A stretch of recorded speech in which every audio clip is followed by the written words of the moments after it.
Pemirsa, Anda mengikuti news update Berita 1 News Channel pukul 17.00 waktu Indonesia Barat. Saya Doni De Kaiser. Presiden Joko Widodo melantik 9 anggota Komisi Kejaksaan periode tahun 2015-2019 di Istana Negara. Komposisi Komisi Kejaksaan terdiri dari 3 unsur pemerintah dan 6 unsur masyarakat. 6 unsur masyarakat ini merupakan hasil seleksi dari 60 kandidat yang disaring menjadi 12 kandidat.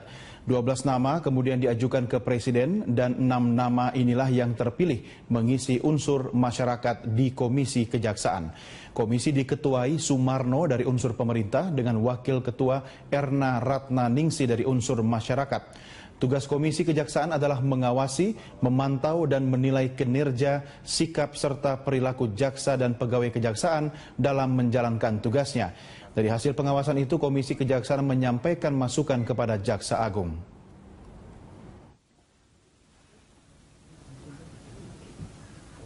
Presiden Republik Indonesia. Pemirsa, meski ekonomi cenderung melambat, Presiden Joko Widodo menilai pertumbuhan sebesar 4,7% selama semester pertama 2015 masih sesuai dengan perkiraan. Presiden menjamin pertumbuhan ekonomi akan meroket pada semester kedua tahun ini. Presiden Joko Widodo merespons dengan santai laporan perlambatan ekonomi selama semester pertama 2015. Menurut Presiden Jokowi, tingkat pertumbuhan sebesar 4,7% selama semester pertama 2015 sudah sesuai perkiraan akibat kelesuan ekonomi global. Presiden menjamin pertumbuhan ekonomi akan meroket pada semester kedua tahun ini seiring dengan laju penyerapan anggaran pemerintah pusat maupun daerah.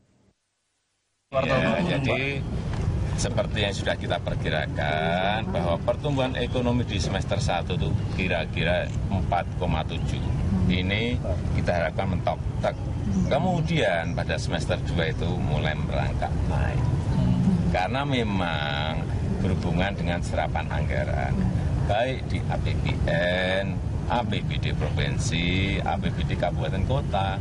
Biasanya memang bergeraknya, saya kan pernah di kota pernah, di provinsi pernah, ya kan. Bergeraknya memang biasanya baru di bulan Juli, nanti mulai agak meroket itu September, Oktober, pas November, Desember gini-gini. Ngebut, Pak. Itu yang harus dirubah cara-cara seperti itu. Sehingga antara Januari dan sampai Juni itu ada juga uang beredar yang sama, mestinya seperti itu, ya kejadiannya itu. Tetapi memang ada, sekarang ini ada pengaruh-pengaruh eksternal yang juga mempengaruhi ekonomi kita. Dan semua negara memang kondisinya mirip-mirip. Berdasarkan laporan Badan Pusat Statistik, pertumbuhan ekonomi selama kuartal kedua tahun ini hanya mencapai 4,67%, atau melambat dari kuartal pertama sebesar 4,7%. Pencapaian itu juga jauh di bawah kuartal kedua tahun lalu yang mencapai 5,12%. Pertumbuhan ekonomi triwulan 2 2015 adalah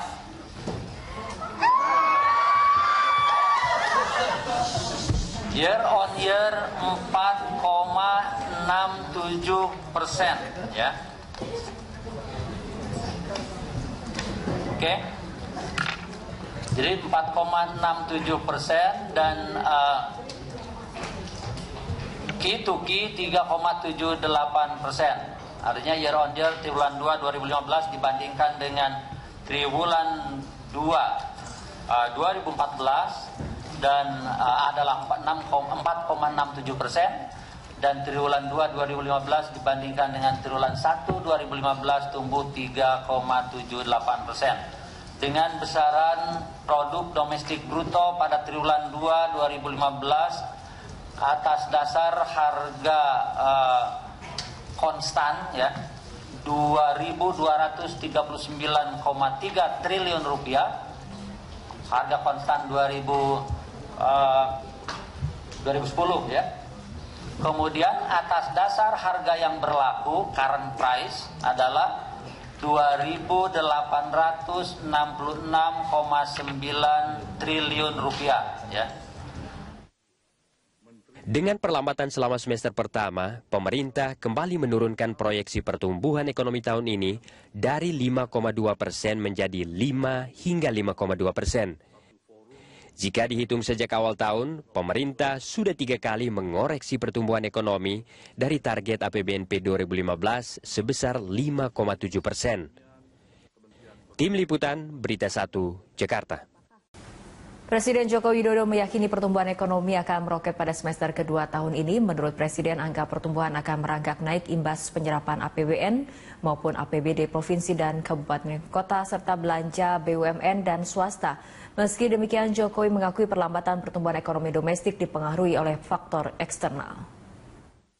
Jadi seperti yang sudah kita perkirakan bahwa pertumbuhan ekonomi di semester 1 itu kira-kira 4,7. Ini kita harapkan mentok. Kemudian pada semester 2 itu mulai merangkak naik. Karena memang berhubungan dengan serapan anggaran. Baik di APBN, APBD provinsi, APBD kabupaten kota. Biasanya memang bergeraknya, saya kan pernah di kota pernah, di provinsi pernah ya kan. Bergeraknya memang biasanya baru di bulan Juli itu baru mulai. Nanti mulai agak meroket itu September, Oktober, pas November, Desember gini-gini. Ngebut, Pak. Itu yang harus dirubah cara-cara seperti itu. Sehingga antara Januari dan sampai Juni itu ada juga uang beredar yang sama. Mestinya seperti itu. Ya kejadiannya itu.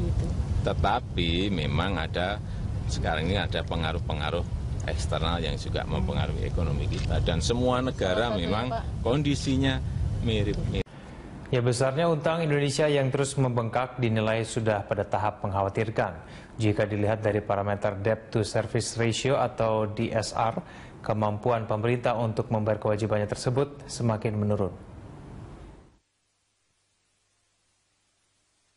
Debt to Service Ratio atau DSR merupakan rasio pembayaran utang perbandingan antara pembayaran bunga ditambah kewajiban jangka pendek swasta dan pemerintah dibanding hasil ekspor. DSR pada triwulan 1 2015 tercatat mencapai 22,44% untuk tier 1 atau pembayaran pokok dan bunga atas utang jangka panjang dan pembayaran bunga atas utang jangka pendek. Dan sebanyak 56,08% untuk tier 2 atau pembayaran pokok dan bunga atas utang dalam rangka investasi langsung selain dari anak perusahaan di luar negeri, serta pinjaman dan utang dagang kepada non-afiliasi. Secara tahunan DSR untuk tier 1 dan tier 2 masing-masing 23,05% dan 49,68%.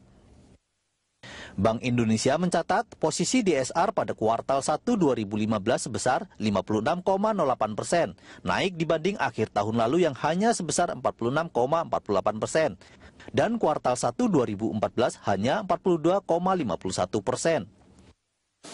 Direktur Eksekutif Center of Reform on Economy Hendry Saparini menilai DSR yang melampaui 40% tersebut sudah pada level lampu merah. Hal ini merujuk batas aman DSR menurut IMF yang berada di kisaran 30%. Berdasarkan data Bank Indonesia, utang Indonesia per akhir Mei mencapai 302,292 miliar dolar Amerika Serikat. Utang ini terdiri atas utang luar negeri pemerintah sebesar 128,438 miliar dolar Amerika Serikat. Utang luar negeri Bank Indonesia sebesar 5,113 miliar dolar Amerika Serikat. Utang luar negeri perbankan swasta sebesar 31,786 miliar dolar Amerika Serikat.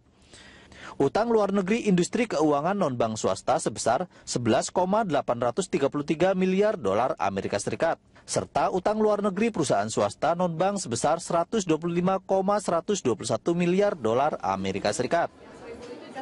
Pemerintah pusat mencatatkan total utang naik sekitar 21 triliun rupiah dari 2.843,25 triliun rupiah pada Mei 2015 menjadi 2.864,18 triliun rupiah hingga Juni 2015.